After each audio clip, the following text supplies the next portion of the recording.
mabuting tupa, bahagi ng aking patuloy na paghinilay mula kahapon. Kaya masabi lang natin ay dinudulog natin na nawa tayo ay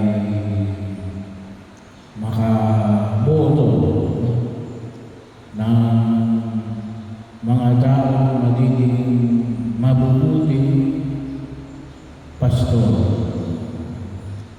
Nawa po ay bahagi mo na patuloy nating pagninilay upang sa ganoon ay magkaroon tayo ng maayos at patuloy na tinatawag natin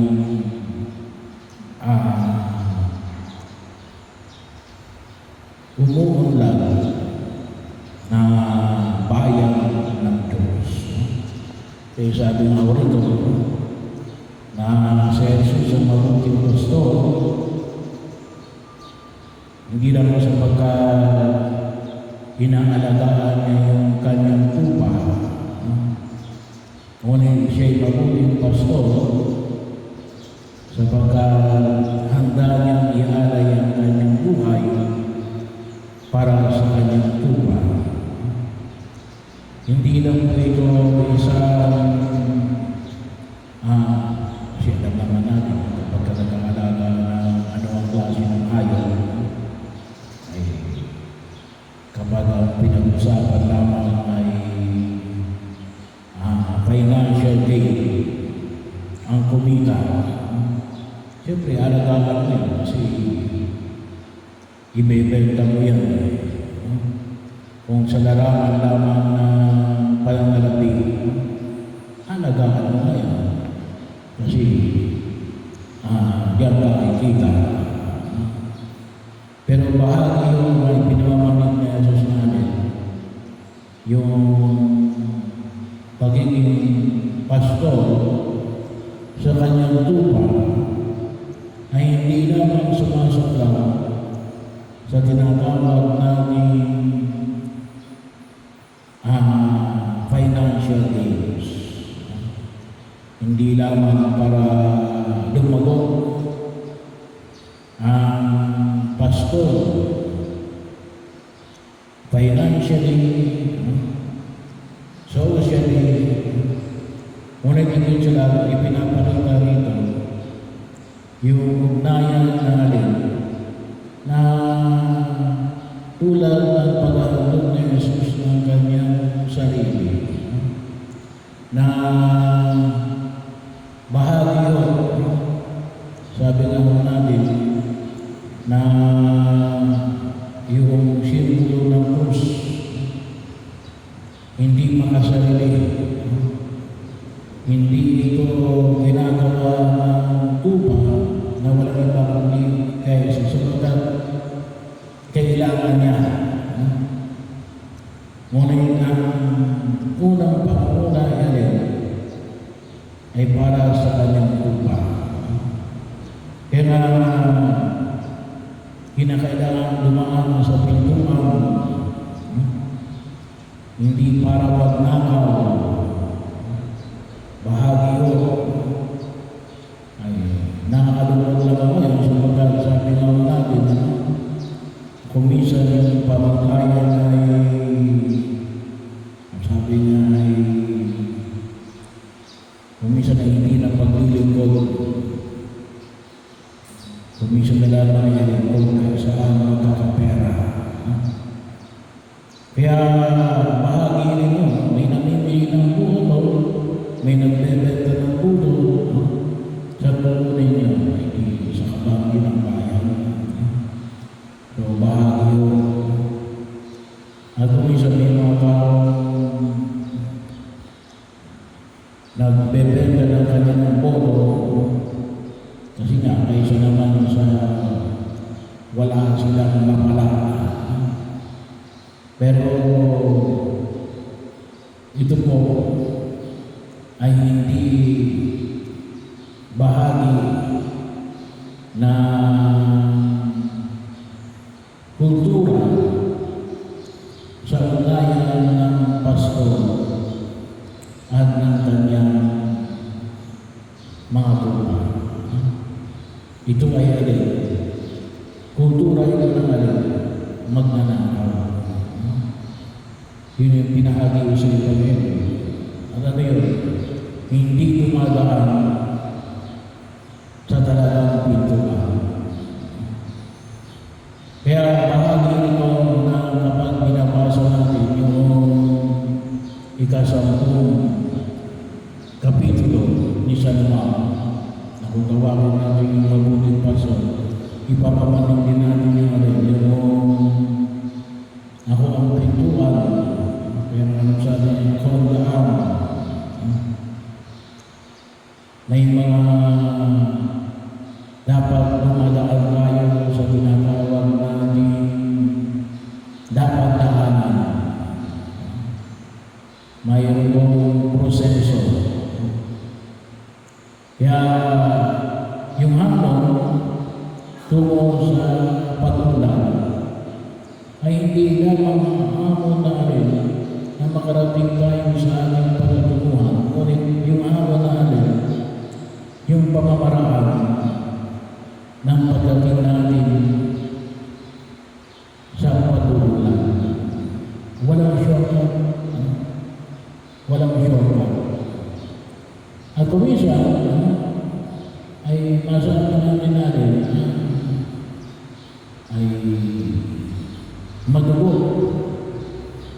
mahirap, bahagi yun na kung saan kinakailangan natin. At yun ang kinakailangan ng pagdaanan ng alin, ng tupa at ng pastor. Kaya isa rin yung bahagi ng paglago at pagkulang ay alin, ay yung pamamaraan ng ating pagboto. Ang inilog natin sa harapan ng Panginoon na alin, tulungan tayo na alin na tayo ay maging mature, na tayo ay higit na makatagol. Kaya sabi na, kuminsan ay we deserve what we have voted for. Kaya po kuminsan, yung namumuno sa atin ay hindi kanilulugod sa harapan ng Diyos. Bakit? Yan kasi yung ating inilulog. Kaya yung hamon ay hindi lamang hamon na itong mga plano na iboboto natin ay dapat talagang pinag-isipan natin. Kasi kung hindi natin pinag-isipan, at tulad ng hamon mo kahapon, ipagdasal. Kapag hindi natin pinag-isipan natin, pinagdasal, huwag tayong magpaka kung bakit hindi tayo umuulang. Bahagi mo.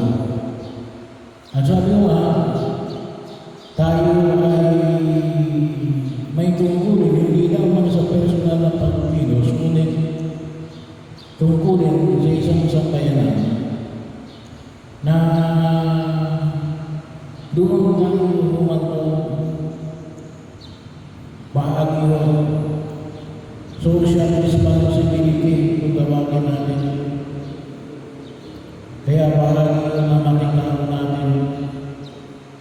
At siguro din tama din kasi sabi na ni Papa Leo, kaya niya raw kinuha yung title na Papa Leo kasi po yung Pope Leo the 13th ay kilala naman sa social encyclical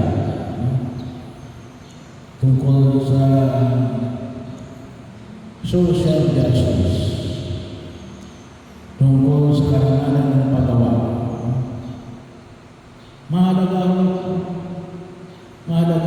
yung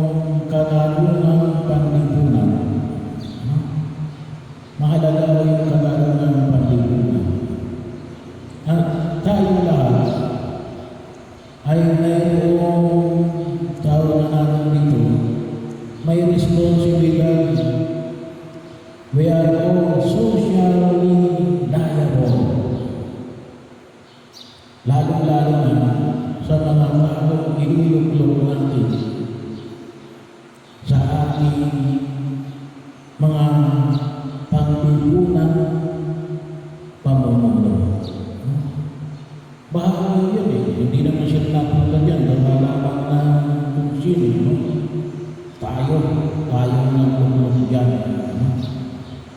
Kaya dapat din higit tayong magninilay.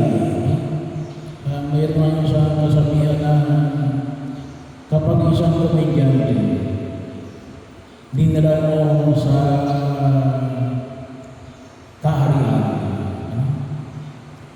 hindi ibig sabihin ang kaharian hindi na naging kaharian. Ano nangyari sa kaharian? Komedyante ang dinala mo dun eh. Kaya ano mangyari sa kaharian? Circus. Circus ba rin? Yun ang inuluklok mo eh. Komedyante. Sino dapat ang inuluklok mo? Hindi yung sana yung marunong mo para sa pagkilos natin sa daigdig na ito. Bahagi yun ang kung saan ay makita mo natin.